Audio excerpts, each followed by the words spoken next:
Hello friends, I'm Tara Bachland with the Weight-Free Wellness Podcast, a refreshing wellness podcast. Today's guest is Dr. Rory Faherty. Dr. Rory is a chiropractor and functional medicine physician with 2 decades of experience connecting with patients and helping them find their journey to health. Rory grew up on a small island off the west coast of Ireland in a large family. Life on the Aran Islands is simple and about connection with people. He brings the values and lifestyle he learned in Ireland to his practice and approaches to treating patients. Dr. Rory earned a Doctor of Chiropractic at Northwestern Health Sciences University and will complete the Institute for Functional Medicine's IFM certification program in 2016 to join the less than 20 IFM certified practitioners in the state of Minnesota. Dr. Rory takes the complex world of medicine and creates simplistic plans for healing. We are happy to have Dr. Rory as a regular contributor to the Weight-Free Wellness Podcast. Today we're discussing the topic, should I go gluten-free? You'll find resources mentioned in the podcast in the show notes at weightfreewellness.com. There you will also find during the months of September and October, we have podcast launch bonuses. You'll find great stuff like free and discounted wellness products from me and guests. Connect with us on social media. And there are a couple ways to support this Refreshing Wellness podcast: by shopping the store, clicking through affiliate links, and just simply by telling a friend. Just spreading the word means a great deal to us, and we thank you. Now here it is. Enjoy the podcast. So the idea about should I go gluten-free came to me because I actually get that question from a lot of people, whether it's casually, whether they know that I'm into health and wellness or not. I don't know if I just kind of exude I may be gluten-free or something. Yeah. And I bet you get that question a lot too. Not only being in your field, but... Yeah, we get it all the time because it makes sense in the world that we live in right now. There's so much processed. Everything's processed, and so should we do it? But we're challenged again by the whole psychological acumen of, is it an all or none, And as we go further in the podcast here, we'll see that, there's different variations of this, and should you do it all of it and get rid of it completely or not, or just do some of it. And so you'll see there are different variations of it. What do you find are the reasons that people come to you and actually have that question come to mind? Well, the most common is it's like, I've been here, I've been there, I've been to a traditional medical practitioner, I'm fatigued all the time, I'm tired, I'm brain fogged, so these are classic autoimmune type symptoms. So there's a lot of, between masking and a lot of these expressions in our culture now that really weren't around a whole lot, 30, 40, 50 years ago. So we're looking at a lot of new symptoms, and when you hear people saying these kind of terms, we got to perk our heads up, So we look at toxicity levels, we look at, the burden of certain food groups in our system. So it makes sense to just alleviate that burden on our body. And it's I don't know if it's irrelevant to say like, oh, am I completely celiac, gluten sensitive, versus it's kind of taking that extra thumbtack from under your foot and lessen the burden on your body. It's one less thing for your body to be able to heal, right? Right. Yeah. And I noticed for myself when I went gluten-free finally that I really didn't know how much of a burden that was creating on my body. And it certainly cleared up certain things right away, like digestion, just painful digestion or gas and bloating, but also cleared up a number of skin issues. And so when someone asks me, I kind of relay that experience. Like sometimes you just don't know, what it could actually do for you. Just give it a try for a couple weeks. Right. And you may actually be surprised. You're right, because it does impact people differently. So for some people, it impacts the brain. Other people impact skin. Other people impact stomach, muscles, mobility. I've seen people, it's just all about mobility and muscles, So yes, it has its different impacts, and we have to be aware of that. Well, you already covered a couple of my initial questions, within the first couple of minutes. So we're fire through. This really will be a short podcast. Yeah. So what I find interesting personally is I can, every once in a while, I'll have some gluten, just whether it's because I want to have a certain treat and I'll just allow myself that. But most of all, it's really easy to keep the motivation to stay gluten-free because I feel so much better on a regular basis. But I do notice that there are certain foods that I may react more to and some that I don't. Do you find that with a number of people? Well, yes. I mean, the research is coming out now, and they're refining more what food groups. There's fancy terms in diets now called FODMAPs and paleo, and so we all know about the gluten-free one. It's just basically keep away from dairies and grains, right? Mm-hmm. So usually, if we have a grain intolerance, a lot of those people have dairy intolerance as well at the same time. So there's a lot of offshoots, and it's easy just to start with a simple elimination type diet, maybe for 30. 60 would be, much better, but 30 if you're kind of stuck for time. Eliminate the most common, and then try to reintroduce your most common foods that you ate previous to that 30 days. And just keep a symptom chart and see what it feels to you. Write down, were you foggy, were you bloaty, were you gassy? Or was it memory, finishing sentences, looking for words? Was it movement, exercise? Was your will better to go out and do more stuff? Just notice these changes. That's a pretty extensive list of symptoms that a person could be experiencing. Oh, it's huge. Yeah. Mm-hmm. It's but very normal. That's really hopeful too, in the sense, I know we've talked about testing before, but that you don't have to necessarily go through all this fancy or expensive testing to test. Really, sometimes It just comes down to a little bit of will and curiosity, really, and I think there's an aspect of hope, like, what if this actually helps me to feel better, whatever your symptoms may be. Well, I love the idea of the elimination because it makes people more involved. It makes them responsible for their health too. Getting familiar with their own lifestyle, familiar with their own foods, their everyday lifestyle. Because there is an easier way out. It costs a little bit more money. We utilize a lab called Cyrex Labs, and we use it's called a Cyrex 3 array, and so it can differentiate whether you have a clear celiac versus a non-gluten type celiac symptoms at the same time.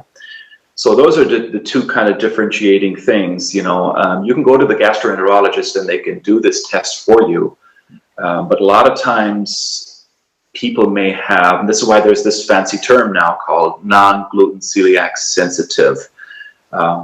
So we want to do that. Sometimes people like the data, so they want to do the lab, and it's worth going that route. I like it. I get a lot of good results from it, and it also, because there's a lot of analytical people who love that data, and they want the certainty, so it gives them more compliance going forward then. Well, even validation. I mean, that you could do the 30, 60-day break and do the test, and it's kind of a link to trusting your body more. Like, oh, that is what I noticed, and it's validated here. Right. So doing both would make sense, right? That would make a lot of sense, yeah. Yeah. Even for me, recently doing it to confirm that I don't have the clinical reactions, but there are certain things that I notice in my body, and I just feel better without gluten and minimal dairy. And I think it helps in that process of, I've gotten the question, how do you notice all these things with your body, Tara? And it is years of doing this kind of stuff. And it just helps you to trust a bit more. But would you go into explaining, because there is even terminology that is very new for me, like this non-celiac gluten or non-gluten celiac that you just brought up, and kind of what is happening in the body with these sensitivities? Well, a lot of times we get clients coming in and they've been to the gastroenterologist and they've done this Cyrex test and they found out they don't have, it's called a TG2, transglutamase 2 array, and then there's called the alpha gliadin. So those are the two kind of biomarkers in our health that can tell us whether we have the celiacs or not. But there are people who have a lot of the celiac symptoms, but they don't have the autoimmune reaction like celiacs have. Celiacs in its essence is it's very dangerous. It can be. It wasn't until the 1950s, there was a Dutch pediatrician who found it out. He really did the research and found it out because, he saved children from basically stunted growth and malnutrition and just a lot of issues that, down the line. And I think that I'm kind of going off track here because I think in our culture, we love using, there's this science journalism you see on TV and in the news. They use words like fad, and it's kind of sad seeing all this stuff that the news and the journalism creates about this celiac and gluten. I see it with my own friends when I'm out. And being Irish, and when we finish a game of soccer, sometimes we go to our sponsor's pub and that sponsors us. And since I don't drink beer anymore, and it's hard for the guys, they'll notice that, or if I'm just drinking a gluten-free vodka, and 7 or something like that. They tend to make fun of me and saying that it's a fad.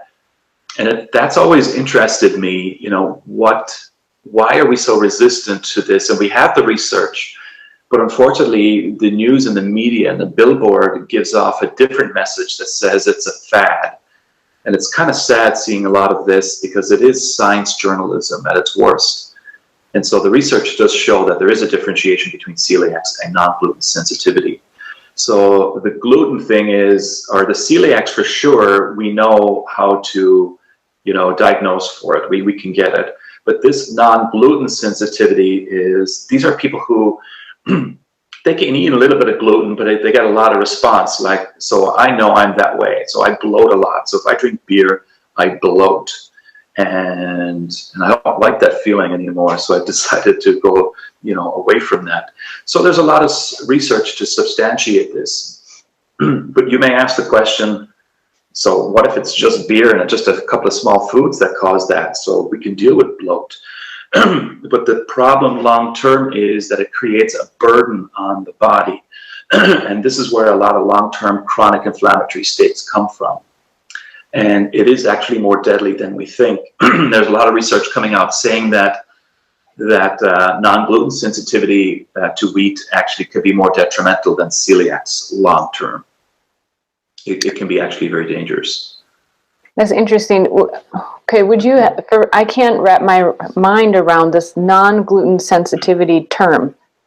Sure. It sounds weird to me. It sounds backwards. So does it mean that a person has tested negative? So they do not have celiac disease. Right. But they are sensitive they do have reactions to gluten. Right. Well, the reason for this is because there are over 8, if not more, different type, they're called gluteomorphins. So that's when you eat this wheat. So there are glutenins and agglutinins that are inside the wheat.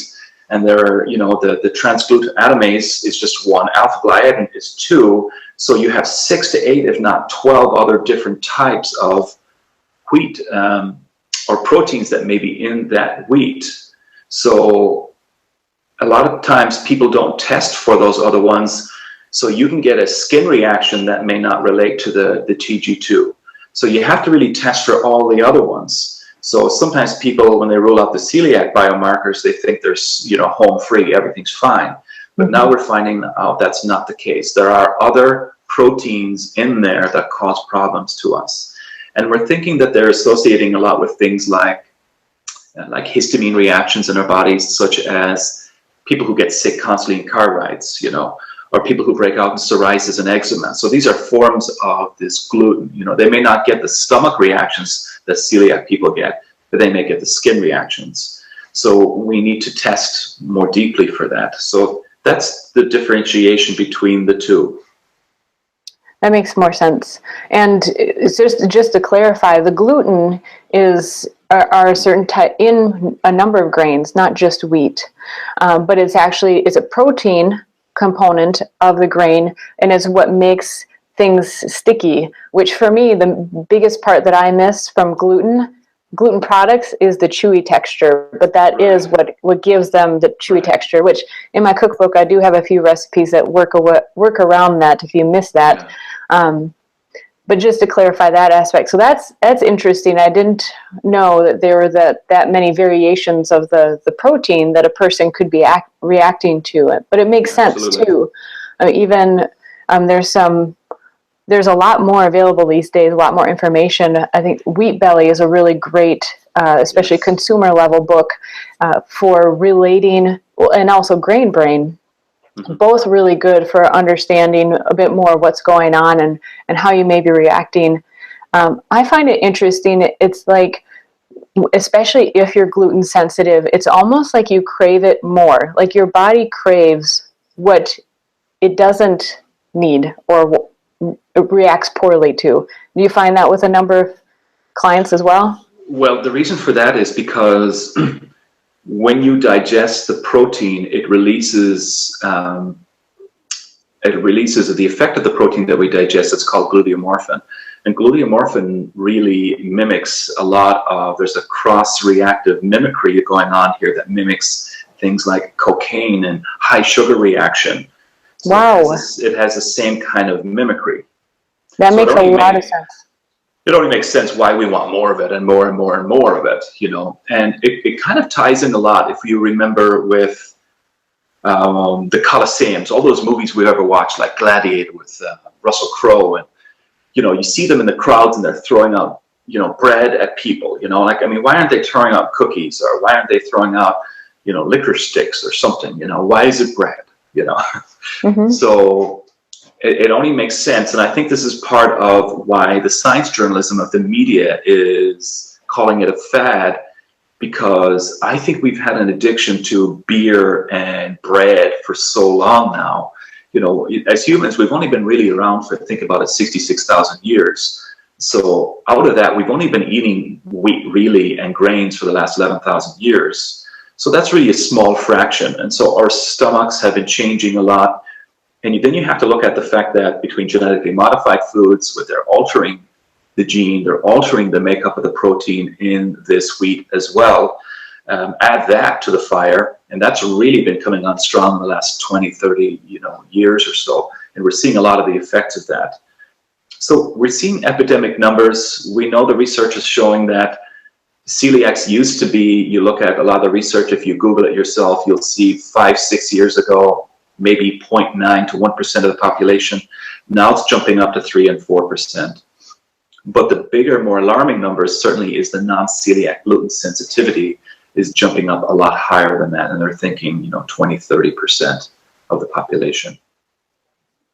It is really interesting to me that I had my symptoms as a child and throughout my life, really, at this point, but there does seem to be many, many more people who may have felt fine as kids and even in their adult years, but maybe be later in life and now are becoming symptomatic.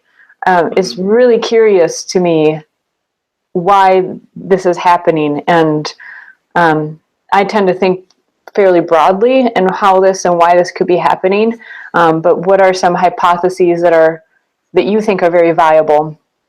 Kind of touched on it a bit, but. Well, I used one of the terms for celiacs can cause between stunted growth and malnutrition. So there's this connection we now know between grains. We think people say, well, if I remove my grains, how am I going to get my fiber or certain nutrition or certain vitamins and minerals? And the truth is there is actually very little. They are not nutrient-dense foods at all. So actually it's a kind of a bottom of the list when you look at organ meats or regular meats and you look at fruits and vegetables. Grains are right at the bottom. There really is very little nutritional goodness in this, And if you're worried that it's fiber you want, well, we're going to get a lot of that in our fruits and veg anyway, so you don't have to worry too much about that. Mm-hmm. So we look at the risk-benefit of everything, and certainly the benefit is not that good, and the risk outweighs the benefit on this one. Absolutely. So it is not a nutrient-dense food at all. So malnutrition is an all-time high right now. So we can see, even in the United States, where we think we have plenty and we have lots of stuff to eat, but we are caloric dense but nutrient deficient. Absolutely. There's so much calories in all of this, and we think calories fills us up.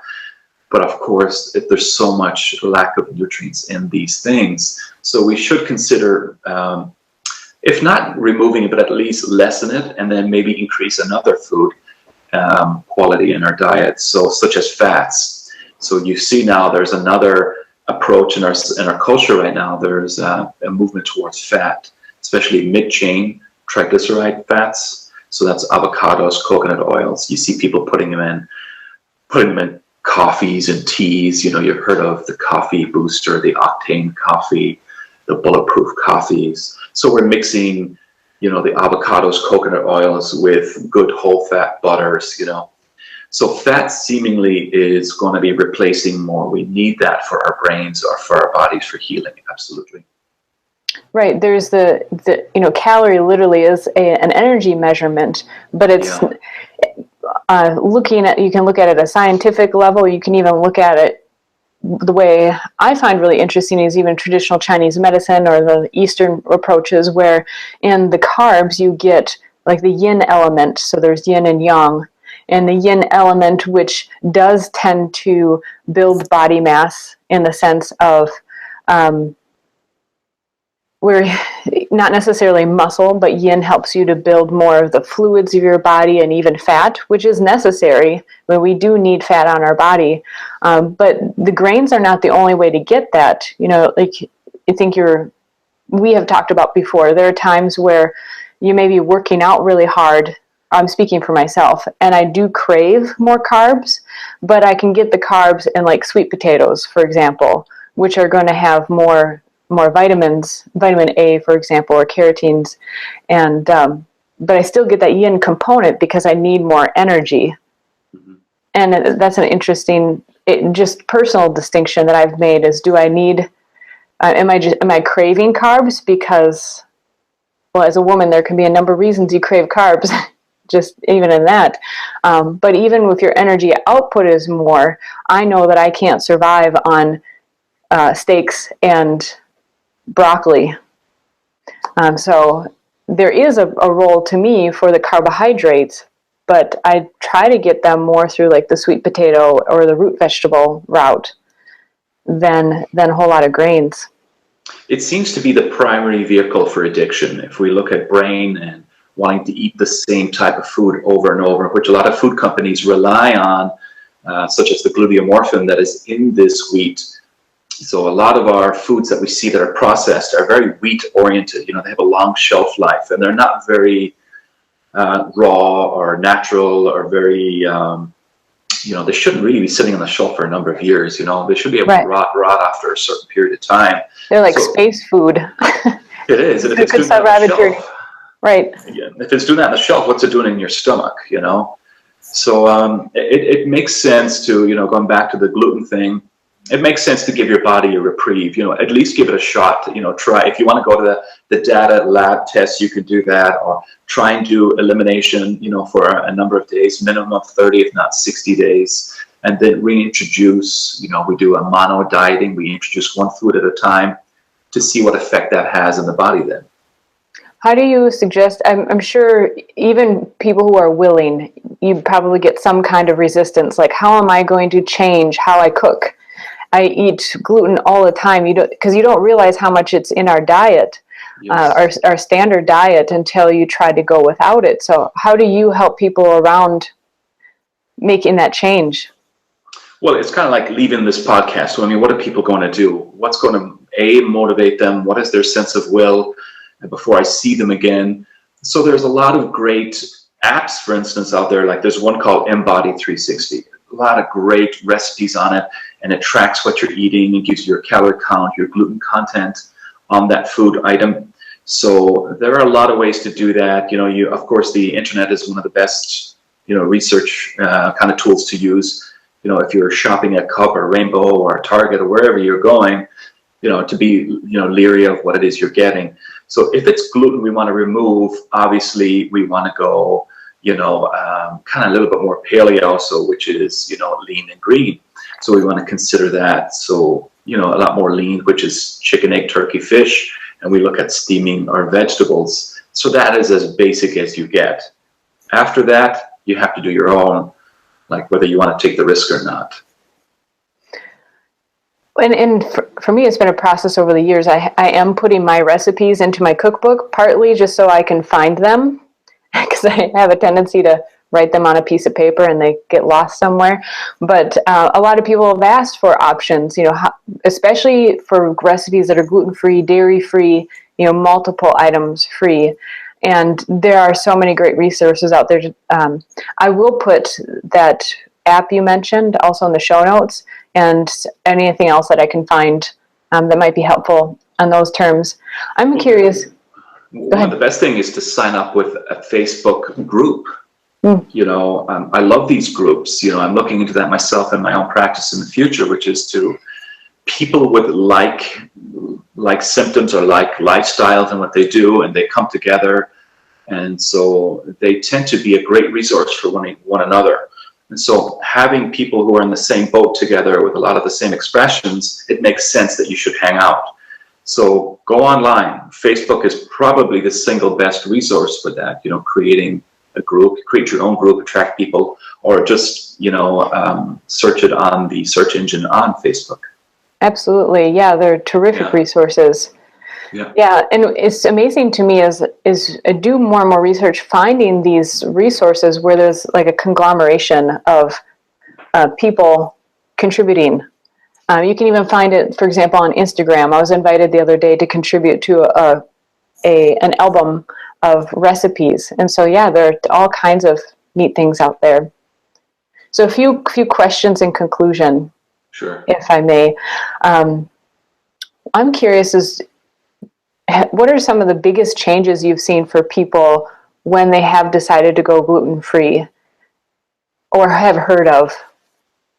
Well, probably the single biggest one, I think, is a lot of people can put up with pain in the body, like in a joint or a tissue or a bloat. But there's one thing that scares people, it's the brain. So fog and fatigue and memory, that is probably the single biggest aha moment that people get when they remove it, if that is the expression that affects them the most with the gluten. Mm-hmm. So for that alone, oh my gosh, it's worth it. Definitely. Yeah. And lastly, are these conditions really curable? And I don't know if that's really the right word to use. I mean, maybe better would be to say, is there light at the end of the tunnel? Can a person eat gluten someday? I think so. I do believe that it's about, I mentioned the term because we do functional medicine, which really means lessening a lot of the burdens that are on the body and the fire markers, the inflammatory markers. And we can reintroduce a lot of these foods in the long term, absolutely. But the key is to be aware of when your body is on its downfall, when you are on the other, the teeter-totter, when you're going down the other way. What do you do to alleviate that? Because I don't think it's a case of an all or none. I mean, I'd love to someday. I want to have fun, having beer. I'm going to go back to Ireland a number of times, and so of course I'm going to have a pint of Guinness now and again. I got to. I mean, it's just real, right? So mm-hmm. This idea of all or none or curative or it just doesn't really make sense in the long run. I think it's about a balance. Absolutely, more about a balance lifestyle. Do you find that going back to Ireland that your reaction to wheat is different, or is it similar? Because I've heard some people say when they go to Europe, for example, they don't have the gluten reactions that they do here in the U.S. Yeah, we hear that. I've had a number of clients who went on J-term to Italy, where they have probably the highest rates of intakes of pastas in the world, right? So starchy grains and whatnot, and who've had celiacs, and not that they flourish, but they certainly don't get the same reactions as they do here. And I think that probably associates with the GMO foods, the genetically modified. I mean, that's really the only connection that I see. They really haven't researched that yet, but a lot of the European countries don't allow genetically modified foods in because it creates a lot of these effects in the long run. It certainly seems like it. Like the pieces of the puzzle seem to be lining up in that way. And that's another thing we haven't really touched on, which is cultures around the world. There are genetic groups seemingly that are more predisposed to this. Certainly going back to Ireland, like now I've noticed in the last couple of years since I've been going back, every pub and restaurant have the two menus of the gluten-free menu and the regular menu, because Ireland has one of the highest rates of celiacs and Crohn's in the world. So they have pushed that. More people are informed, and you're going to get the naysayers, of course, but they'll come on board with time. It takes them a while to get going. The will is low or whatever it is. The beer and the bread, they don't want to let it go yet, and that's normal. So we see numbers of populations in these countries to be really high, such as in Italy, we've learned that it's around the 4 to 6% mark. You look at countries like Scotland, they're up to 6.4% with celiacs, which is really, really high. And there are biomarkers in the genetic testing. So if you do 23andMe, we can look for things. It's called a HLA and D2. These are genetic markers that can tell us about gluten if you are more predisposed to it. So remember, the genetic means it's the loaded gun. Your epigenetics means, pulling the trigger means, in your environment, did you change something lifestyle oriented that accessed or turned the key for that gene on? So it's not determinism, meaning an all or none. If you have the gene, you have the disease. There's no such thing. It's really the loaded gun versus the pulling the trigger again. So you look at the cultures that are really high. Certainly the Northern European cultures are higher in it for whatever reason. We can go into that research for another podcast, and it's fun to go into. But me being Irish, I certainly have to be more aware of that. And I think as we get a little bit older in age too, the symptoms seem to kick in a little bit more. I've noticed that. Well, there's certainly more factors that seemed working together, but I'm glad you made the distinction between, having the genetic makeup, but also whether the gun is loaded or not. Doesn't mean that it's going to happen. You can control your environmental factors as well. Doesn't mean that you're going to get whatever your genes say you have the potential for. Right. And I think that's really important to emphasize. Yes. I forgot the other question I was going to ask. The third one. There's always three. What is the third one? Oh, I was going to ask, kind of just to muse with me here in a way. To me, when I was most gluten sensitive, I was also in a stage of life where looking back, I could say that my body was very inflamed. So it's kind of the catch-22. The gluten sensitivity causes the inflammation, and then the inflammation can also cause you to be more sensitive. And so it's like a snowball effect. And we haven't talked about this. This is kind of my own observation, even with other people. Yes. Yeah, there's many causes to one disease expression. So it is illusionary to think that there is one cause to one disease.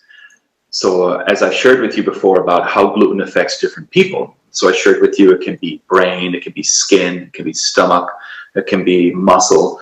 So absolutely, I've noticed with some people when their chronic inflammatory states in the body kick in, they're more apt to RA or OA, which is rheumatoid, osteoarthritis. So that may cause a trigger eventually in some things relating to food, because the burden of the inflammatory response can trigger certainly a lot of other effects in the body. So it's one of the very first places that I work with people is I kind of try and see where the burden of all those inflammatory states are, and let's start lessening that, bring it down a bit. So whether that's through avoidance or removing certain foods, or shifting something in their lifestyle, or reintroducing a food item, or an herb or supplements or a spice or whatever it is that's going to bring down that fire in the body. Mm-hmm. Well, maybe in conclusion, kind of sending off a message of hope that, this doesn't really have to be complicated. I think, just even what we mentioned at the beginning of just eliminating gluten for the 30 to 60 days, which may seem like a challenge in and of itself, but you learn a lot about your bodies and your cravings and your addictions to food. And once you get past that stage, it's like it frees up your body for other things, or even to be able to absorb the nutrients from food. So to me, that's the simplest and easiest step to start with, finding that network, whether it's a practitioner or even like a Facebook group, like you mentioned. Do you have any closing thoughts that you could, someone could go away hopeful from this? Well, that's what hope implies or means. It's this. We got to get away from this duality form of thinking, which means it's either is or it's not. There is no such thing anymore. It is a teeter-totter. It is a balance.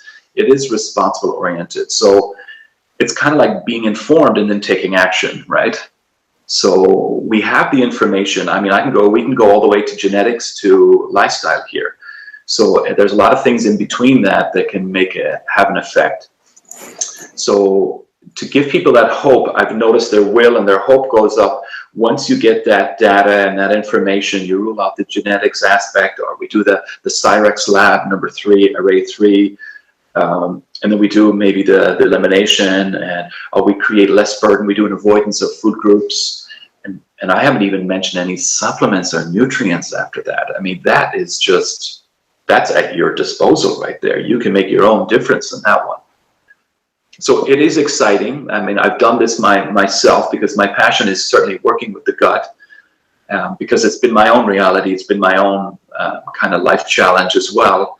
So obviously it means I have more to offer in that area, and I've seen it myself, and especially with my family members and a lot of other people around and clients coming in. So absolutely, we can remove a lot of this. So everything from weight loss to feeling good and brain and memory, it does have an effect. You know what might be an interesting topic for a future discussion would be supplements for calming, because in my experience too, when I've been able to calm my body, either literally in the sense of feeling calm, or just anti-inflammatory, which are kind of one and the same, that it calms the digestive system, it helps everything. And that might be maybe we'll have to specify the topic a little bit more, but I know that's been huge for me. Well, it's kind of ironic that you bring that up as one of the last things we're talking about, when it nearly is one of the most important things, because we do live in a sympathetic culture where it's all about fight or flight. And, we look at our political arena that we're in right now, and we're kind of saturated in this hate and discord of people pushing away from one another, forming groups. And there are a lot of people who feel things in the gut, and that can be a precipitant to a lot of gut reactions, of course. So we look at stress buffers, we look at, things like meditation, getting out into nature, or we look at, a lot of herbal things, rhodiola, valerian, magnesium as a supplement, things that can calm us down and get more into the parasympathetic state. So thank you very much for bringing that up, for reminding me about that, because that one is very big too. Yes. Well, that could be a whole separate podcast. Oh, absolutely. Even from lemon balm and supplements to spending out time outdoors to petting your animal, it could be nice breaks away. I know. I just saw research in the paper, and it's funny that this is the irony of what we live in right now. It was on the amazing body effects and the calming effects of hiking in nature. So we have to do a research paper on this now. That's where we're living right now, where we're so analytical and so pragmatic that we've lost the connection to knowing what activates our parasympathetic nervous system, which is really where, where we digest, where we relax, where we heal. We want to take away these things that kind of impede our healing response in the body. We know what they are. We absolutely do. It was interesting, and this is going to end up being a little bit longer podcast, but it reminds me of, I've taken, at this point, I think it's 3 weeks off of a regular class that I take. And it was kind of an addiction in and of itself, because exercise is supposed to be healthy for you, right? And so why would you take a break from something that's supposed to be healthy for you? And I've truly enjoyed this class. I go to twice a week, every week for 6 years. And I decided to take a little break over the summer here, and it's kind of a release at first, And it's so interesting how you can be doing something that's healthy for you, but to take a break from even something that's healthy, not just like gluten, which we are understanding the studies, but sometimes it's just good to take a break so that your body can take a break. You know what I mean?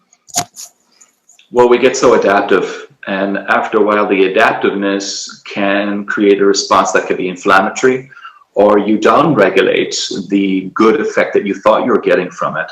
So this is why we look at everything in our culture right now. It's very reflective. We see the food diets it's about changing your food groups, confusing your physiology. We see it in the exercise world. The CrossFits are the most prevalent, exercising regimens now, instead of doing one thing. Like, it's not about spinning every day for the rest of your life. That doesn't make sense. But people do that. I mean, that's what they rely on to get their high. Mm-hmm. So, and when they all of a sudden have an ankle sprain and they can't do that, then their body just goes into total breakdown. They have, whether it's anxiety or intense sadness, So it's like, come on, we got to have a backup here. We can't be doing the same thing all the time. So we can see this cross-cultural with whether it's a food or workouts. It seemed to be, it's about crossfitting. We have to do a lot of everything. It's between going into nature, exercising, yoga, meditation. Give the body a rest, maybe for exercising as you did for a little while, and then get back into it. Let the body, confuse it a bit. It's like taking the same route to work every day. All of a sudden you miss the lake that you could be passing on another route and you never knew it was there. But you never bothered to find out that it was there, Right. Right. Yes, I agree. Well, this has been very good. Before we end up going off to another topic, yes, can end it here with, should I go gluten-free? I think that was really good, very helpful stuff. So thank you for sharing. Thank you, Tara. Have a good day. You too. Bye-bye. Bye-bye.